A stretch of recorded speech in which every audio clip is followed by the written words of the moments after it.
anga tapunae, takina mai, anga tapunae. Amalu matunae, whakalofa mai a, haele mai, kia tolu, whakamonu ina mai, la mamatai,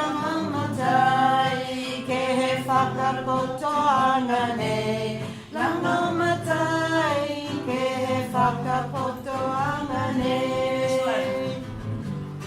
Fofonga mai, kua marutolu o sinei, kua whakapoto mai, ke liongi atu ai, fofonga mai.